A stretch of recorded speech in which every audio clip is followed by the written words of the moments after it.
நம்முடைய அரசு எல்லோருக்குமான அரசு என்பதற்கு இந்த ஒரு நிகழ்ச்சியே சாட்சி. இங்கே 2000 பேருக்கு நாம நலத்திட்ட உதவிகளை கொடுக்கிறோம்னா 2000 குடும்பங்கள் பயன்பெறுகிறார்கள் என்று அர்த்தம். நம்முடைய மாண்பு முதலமைச்சருடைய தலைமையில் தமிழ்நாடு இன்றைக்கு ஒட்டுமொத்த இந்தியாவுக்குமே வழிகாட்டி கொண்டிருக்கிறது.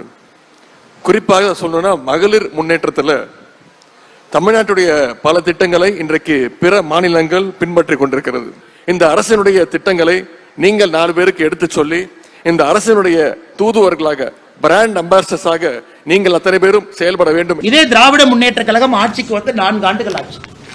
511 தேர்தல் வாக்குறுதியில நாங்க சொல்றோம் 50 கூட முழுமையாக நிறைவேற்றவில்லை. அவங்க யாராச்சும் ஒரு பிரஸ் மீட் வச்சு நாங்க ஆட்சிக்கு வந்து 4 வருஷம் ஆச்சு பாருங்க இதுதான் எங்களுடைய தேர்தல் வாக்குறுதி இதுவரை சொல்லல. நாம 50 தாங்க நிறைவேற்றிருக்கீங்கன்னா உங்களை என்னை திட்டுறாங்க. முதலமைச்சர் அவர்கள் ஒரு மேடையில ஒரு நம்பர் சொல்றாங்க. 90% இடத்துல சொல்றாரு, 88% இடத்துல சொல்றாரு, 96% இடத்துல சொல்றாரு. ஒருவரும் கூட ஒரு நம்பர் சொல்றாங்க. அதனால பத்திரிகை நண்பர்கள் 4 ஆண்டுகள் திராவிட முன்னேற்ற கழகத்தினுடைய ஆட்சி முடிந்திருக்கக்கூடிய காரணம் இருக்கிறதுனால திமுக தேர்தல் அறிக்கையை அக்கா கட்ட கொண்டு வந்துட்டாங்க பாருங்க. இது திமுகவுடைய தேர்தல் அறிக்கை இங்க இருக்கு. அதனால் யாராவது ஒரு பத்திரிகை நண்பர் அந்த தேர்தல் அறிக்கையை டவுன்லோட் பண்ணி இவங்க உண்மையாலுமே சொன்னாங்களா, இவங்க சொன்னதுல என்ன உண்மை இருக்கு இங்க பாருங்க. அதாவது 505 விஷயங்கள் சொல்லிட்டு அதுக்கப்புறம் 7 சொல்றாங்க. பொருளாதாரம், வேளாண்மை, நாங்க என்ன பண்ணுவோம்னு சொல்லிட்டு தனியா இன்னொரு பேஜ் அட்டாச் பண்றாங்க. 2 சேர்த்துனீங்கன்னா 505 + 7 512 வரும் திமுகவுடைய தேர்தல் அறிக்கை. யாராவது ஒருத்தர் தயவு செஞ்சு அவங்க சொன்னதுக்கெல்லாம் நாம போட் பண்ணிருக்காங்களா அப்படின்னு நீங்க டிக் போட்டு பாருங்க. எனக்கு தெரிந்து 50 கூட அவங்க செய்யல. 50 கூட வெறும் 50 தேர்தல் வாக்குறுதி கூட நிறைவேற்றாம இன்னைக்கு ஆட்சியில திராவிட முன்னேற்ற கழகத்தினுடைய ஆட்சி இங்கே நடந்து கொண்டிருக்கிறது. அதையும் கூட பத்திரிகை நண்பர்களுக்கு இந்த நேரத்தில் உங்களுடைய கவனத்துக்கு நாங்கள் கொண்டு வர்றோம். ஒரு முக்கியமான வாக்குறுதி நம்ம கொடுத்தோம். ஊழல் இல்லாத உன்னத ஆட்சியை நாம் இந்திய மக்களுக்கு கொடுப்போம். பதுக்கி வைக்கப்பட்டிருக்கக்கூடிய கருப்பு பணத்தை மீட்பதற்கான எல்லா நடவடிக்கை எடுப்போம். இன்னைக்கு 11 ஆண்டுகள்ல நம்முடைய ஆட்சியே சாட்சி. நம்முடைய டெண்டர் ப்ரொக்யூர்மெண்டா இருக்கட்டும், ராணுவ தளவாடங்கள் நாம் வாங்கியிருக்கக்கூடியதாக இருக்கட்டும், மத்திய அரசினுடைய திட்டங்களாக இருக்கட்டும், எங்கேயும் கூட நாம் ஊழல் செய்திருக்கின்றோம் என்று 11 ஆண்டுகள்ல பத்திரிகை நண்பர்கள் நீங்களும் குற்றச்சாட்டுல, எதிர்க்கட்சி நண்பர்களும் கூட குற்றச்சாட்டு. தேவையில்லாத சில வதந்திகளை பரப்பிய பொழுதெல்லாம் உச்சநீதிமன்றத்துக்கு போய் உச்சநீதிமன்றம் ரஃபேல் இருந்து எல்லா விஷயத்திலும் கூட மத்திய அரசின் மீது தவறில்லை என்று சொல்லியிருக்கின்றார். கடந்த 11 ஆண்டுகள்ல அமலாக்கத்துறை, இந்தியாவில் இருக்கக்கூடிய வேறு ஏஜென்சி ஊழல் கருப்பு பணம் எவ்வளவு பதுக்கி வச்சிருக்கிறாங்களோ 1,45,000 கோடி ரூபாயை நாம் மீட்டெடுத்திருக்கின்றோம். அதே போல வெளியே நாட்டிலிருந்து யாரெல்லாம் ஊழல் செஞ்சுட்டு ஓடி இருக்காங்களோ அவங்களை பிடித்து கொண்டு வருவதற்கான முயற்சி நிறைய பேர்த்து எக்ஸ்ட்ராடிட் பண்ணிட்டோம். நிறைய அந்தந்த நாட்டில் நடக்கக்கூடிய கோர்ட் கேஸையும் நாம் பார்த்து கொண்டிருக்கின்றோம். அதற்கான உறுதியான நடவடிக்கையை மோடி ஐயா எடுத்திருக்கிறாங்க. பழங்குடி நண்பர்கள் அரசியல்ல நாம் பெரும்பாலும் மறந்துடுவோம். ஏன்னா அவங்க ஓட்டு வந்து பெருசா அவங்க போட மாட்டாங்க, தலைவர்கள் இல்லை அப்படின்னு மோடி அவர்கள் 2014 இருந்து பழங்குடி இடத்தை சார்ந்தவர்களுக்கு முக்கியத்துவம் கொடுத்து திரௌபதி முர்மு அவர்கள் இன்னைக்கு நம்முடைய ஜனாதிபதியாக பழங்குடி இனத்திலிருந்து வந்திருக்கிறாங்க. நாம் 2014 சொன்னோம் பழங்குடியினர் முன்னேற்றத்திற்காக வன்பந்து கல்யாண் யோஜனா திட்டம் கொண்டு வருவோம். அது மட்டும் இல்ல, பழங்குடி இனத்தை உயர்த்துவதற்கான எல்லா நடவடிக்கையும் எடுப்போம், பொலிட்டிக்கலா எல்லாமே. இந்த திட்டத்தை 2014 ஆட்சிக்கு வந்தவுடன் அக்டோபர்ல ஆரம்பிச்சிட்டோம். இந்தியாவில் பழங்குடியினர் வசிக்கும் கிராமங்கள் மட்டுமே 63,843 கிராமங்கள் இருக்கு. ஒரு கிராமத்துக்குமே இந்த திட்டத்தை கொண்டு போயிருக்கோம். இதற்காக 26,135 கோடி ரூபாய் ஒதுக்கி இன்னைக்கு இந்தியாவில் பழங்குடியின மக்கள் சென்டர் ஆஃப் பாலிடிக்ஸ்ல முக்கியமான இடத்துல அமர்வதற்கான எல்லா நடவடிக்கை எடுத்திருக்கோம். 2014 தேர்தல் வாக்குறுதியில் இன்னும் ஒரு முக்கியமானது ஆர்டிகல் 370 முழுமையாக நீக்கப்பட்டு காஷ்மீர் இந்தியாவோடு இணைப்போம் என்று சொன்னோம். அதை 2019 ஆகஸ்ட் மாதம் அதை நிறைவேற்றியிருக்கின்றோம். பாராளுமன்றத்திலும் சட்டமன்றத்திலும் பெண்களுக்கு 33% இடஒதுக்கீடு வழங்குவோம் என்று 2014 சொன்னோம். 2023 ஆண்டு செப்டம்பர் மாதம் இந்த வாக்குறுதியை நிறைவேற்றியிருக்கின்றோம். சாமானிய மக்களுக்கு மருத்துவ செலவினங்களை குறைப்பதற்காக புதிய திட்டத்தை கொண்டு வருவோம். 2018 ஆயுஷ்மான் பாரத் 5 லட்சம் ரூபாய் மருத்துவ காப்பீடு கொண்டு வந்திருக்கோம். இதுவரைக்கும் 37 கோடி பேர் ஆயுஷ்மான் பாரத் மூலமாக காப்பீடு அட்டையை பெற்றிருக்கின்றார்கள். 1,25,00,000 ரூபாய் மத்திய அரசு இந்த காப்பீடுக்காக நாம் செலவு செய்திருக்கின்றோம். தூய்மை இந்தியா திட்டத்தை துவங்குவோம். 2014 அக்டோபர் மாதத்தில் கொண்டு வந்திருக்கோம். 12 கோடி கிராமப்புற வீடுகளுக்கு திட்டத்தின் மூலமாக முதல் முறையாக கழிவறை கட்டி கொடுத்திருக்கிறோம். விவசாயிகள் பயன்பெற பயிர் காப்பீடு திட்டத்தை அறிமுகப்படுத்துவோம். இதெல்லாம் நம்முடைய தேர்தல் வாக்குறுதிங்க. 2014 2016 பிப்ரவரி இதை ஆரம்பிச்சோம். கடந்த 8 ஆண்டுகளில் மட்டுமே நிவாரணமாக பயிர் காப்பீடு நிவாரணமாக 1,75,000 கோடி ரூபாய் விடுவித்திருக்கின்றோம். சிறு குறு விவசாயிகள் பயன்பெறுவதற்காக பிஎம் கிசான் திட்டத்தை துவங்கணும். அது 2019 பிப்ரவரியிலிருந்து அந்த திட்டத்திற்கு மட்டுமே 3,68,000 கோடி ரூபாய் 11 கோடி விவசாயிகளுக்கு செலவு செய்திருக்கின்றோம். நாட்டினுடைய 75வது சுதந்திர தின கொண்டாட்டத்தின் பொழுது கூரை வீடுகள் இல்லாத இந்தியாவை உருவாக்குவோம் என்கின்ற சங்கல்பத்தை எடுத்தோம். 2016 ஏப்ரல் திட்டத்தை ஆரம்பித்து இதுவரை 2.7 கோடி வீடுகள் கட்டியிருக்கின்றோம். பிஎம் ஆவாஸ் யோஜனா திட்டத்தின் கீழ் எம்எஸ்எம்இ குறிப்பாக கோயம்புத்தூர் மாநகரத்தில் நம்முடைய மைக்ரோ ஸ்மால் மீடியம் என்டர்பிரைஸ் இருக்கிறாங்க. அவங்களுக்கு கடன் உதவி திட்டம் இந்தியாவில் முதலாக நம்முடைய தேர்தல் வாக்குறுதி அறிவித்தோம். 2015 ஏப்ரல் ஆரம்பிச்சு இன்னைக்கு வரைக்கும் 32,40,000 கோடி ரூபாய் நம்முடைய தொழில் முனைவோர்களுக்கு முத்ரா கடன் மூலமாக மத்திய அரசு கொடுத்திருக்கின்றோம். நம்முடைய திட்டங்கள்ல ஒரு சிறப்பு வாய்ந்த திட்டம் இந்த முத்ரா யோஜனா. ராமர் கோவில் கட்டுவோம், சட்ட திட்டங்களுக்கு உட்பட்ட அனைத்து சாத்தியக்கூறுகளையும் ஆராய்வோம் என்று 2014 சொன்னோம். 2019 உச்சநீதிமன்றத்தினுடைய தீர்ப்பு நவம்பர்ல வந்துச்சு. 2024 ஜனவரி மாதம் ராமர் கோவில் கட்டி கும்பாபிஷேகம் நடத்தியிருக்கின்றோம். இது நம்முடைய ஆட்சியினுடைய முதல் 5 ஆண்டுகள். எல்லா வாக்குறுதியும் நண்பர்கள் முன்னாடி சொல்றதுக்கு பதிலா முதல் 10 முக்கியமான 10 உங்கள் முன்னால் சொல்லியிருக்கின்றேன். பத்திரிகை நண்பர்கள் தயவு செய்து நீங்க ஒரு ஸ்பெஷல் ஒரு ப்ரோக்ராம் போட்டு நம்முடைய 2014 மேனிஃபெஸ்டோ எடுத்து நீங்க மக்களுக்கு நாங்கள் செய்திருக்கின்றோமா செய்யவில்லை என்பதை நீங்கள் கொண்டு சேர்க்க வேண்டும் என்று இந்த நேரத்தில் அன்போடு கேட்டுக்கொள்கின்றோம். 2019 5 ஆண்டுகள் ஆட்சிக்கு பிறகு மக்கள் மறுபடியும் ஆதரவு கொடுத்து 2019 நம்மை ஆட்சியில் அமர்த்தினார்கள். அப்ப நம்முடைய தேர்தல் வாக்குறுதி அதுல முக்கியமான 10 உங்கள் முன்னால் வைக்கின்றோம்.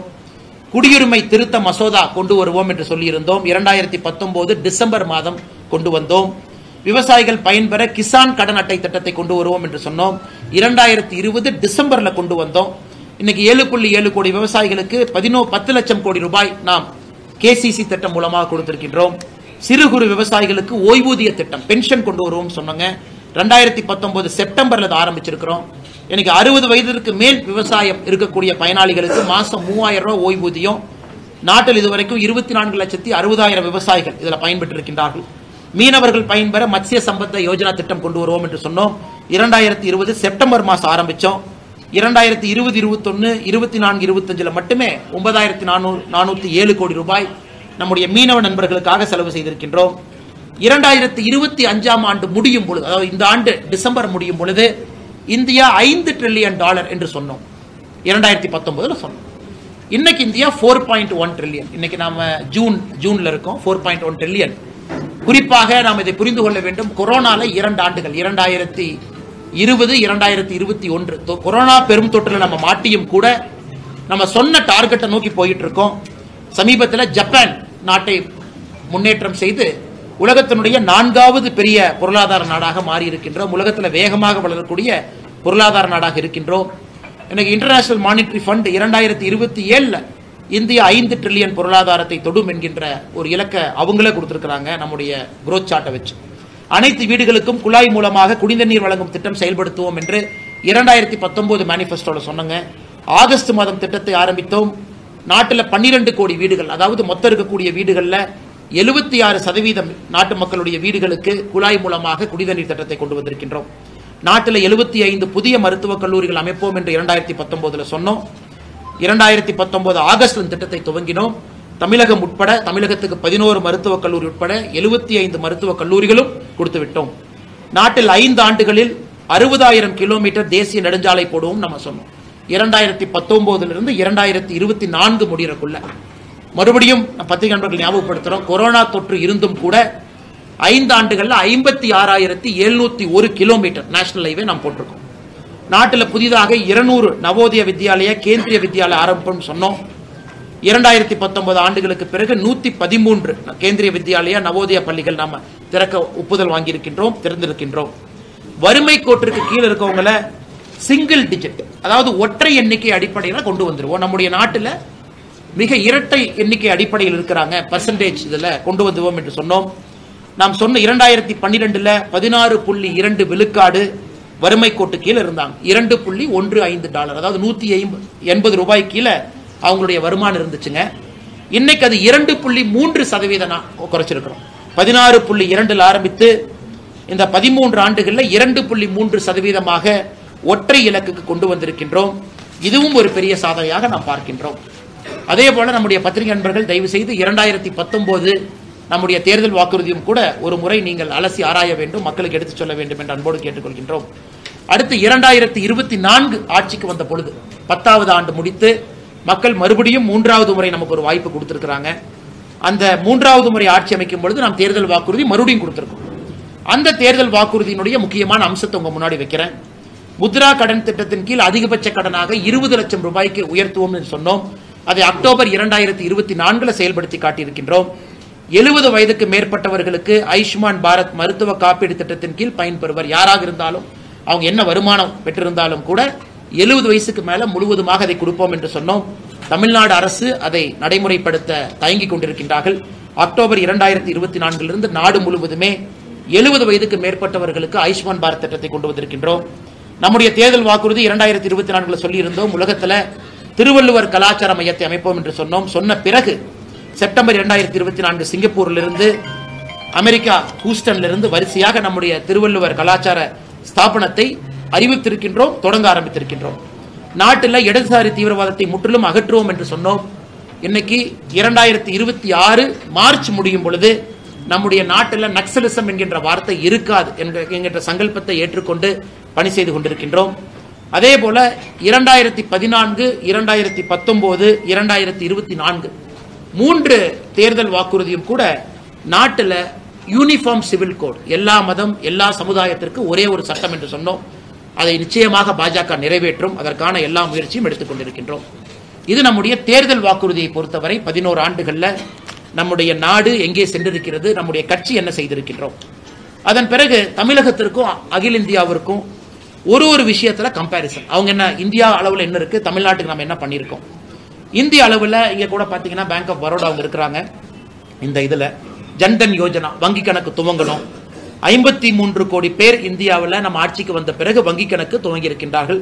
தமிழகத்தில் 1,69,00,000 கடந்த 11 ஆண்டுகளில் முதலாக வங்கி கணக்கு துவங்கி இருக்கிறாங்க. நாட்டில் 52 கோடி முத்ரா லோன் கொடுத்திருக்கோம், 32 லட்சம் கோடி. தமிழகத்தில் 5,79,00,000 முத்ரா குரோர் லோன் கொடுத்திருக்கோம், 3,20,000 கோடி. இந்தியாவில் முத்ரா லோன்ல தமிழகம் முதல் படியான மாநிலமாக இருக்கின்றோம். ஆயுஷ்மான் பாரத் இந்தியாவில் 37 கோடி கொடுத்திருக்கோம், தமிழகத்தில் 80 லட்சம் கொடுத்திருக்கின்றோம். டேப் வாட்டர், அதாவது குடிநீர் குழாய் மூலமாக 12.2 கோடி வீடுகளுக்கு கொடுத்திருக்கோம், தமிழ்நாட்டில் 89,23,000 வீடுகளுக்கு கொடுத்திருக்கின்றோம். அதே போல டாய்லெட் 12 கோடி இந்தியாவில், தமிழகத்தில் 60,09,000 பேருக்கு நாம் ஆட்சிக்கு வந்த பிறகு முதலாக கழிப்பறை அவர்களுடைய வீட்டுக்கு வந்திருக்கிறது. உஜ்வாலா யோஜனா எல்பிஜி சிலிண்டர் நாட்டில் முதலாக 10,30,00,000 பேருக்கு கடந்த 11 ஆண்டுகள்ல கேஸ் சிலிண்டர் வந்திருக்கு. தமிழகத்தில் முதலாக கேஸ் சிலிண்டர் வந்திருக்கக்கூடிய எண்ணிக்கை 40,99,000 குடும்பங்களுக்கு கேஸ் சிலிண்டர் கொடுத்திருக்கும். அதே போல பிஎம் ஆவாஸ் யோஜனா கிராமப்புறம் 2.7 கோடி வீடுகள் கட்டியிருக்கின்றோம். தமிழகத்தில் 6,41,532 வீடுகள் கட்டியிருக்கின்றோம். அதே போல இளைஞர்களுக்கு பயிற்சி கொடுத்து அடுத்த கட்டம் எடுத்து செல்வதற்கான பிஎம் கௌசல் விகாஸ் யோஜனா 1,42,00,000 இளைஞர்களை நாடு முழுவதுமே நம்ம ட்ரெயின் பண்ணியிருக்கோம். தமிழகத்தில் 8,68,443 இளைஞர்கள் இதை பயிற்சி பெற்றிருக்கின்றார்கள். 1,76,000 ஸ்டார்ட் அப், 118 யூனிகான் இதெல்லாம் நாம உருவாக்கி இருக்கின்றோம். தமிழகத்தில் 10,814 ஸ்டார்ட் அப்பை உருவாக்கி இருக்கின்றோம். அதே போல Atal tinkering lab 3,500 start up incubate பண்ணி 32,000 ஜாப் உருவாக்கி இருக்கோம். தமிழ்நாட்டில் 10,000 அட்டல் டிங்கரிங் லேப், இந்தியா முழுவதும் தமிழ்நாட்டில் 975. பிஎம் கிசான் 11 கோடி விவசாயிகள், விவசாய நண்பர்கள் சூலூர்ல இருந்து வந்திருக்காங்க பைப்லைன் பிரச்சனை சார்பாக, அவங்களுக்கு தெரியும். 11 கோடி விவசாயிகளுக்கு பிஎம் கிசான் திட்டம் கொடுத்திருக்கோம். 3,68,000 கோடி செலவு செய்திருக்கின்றோம்.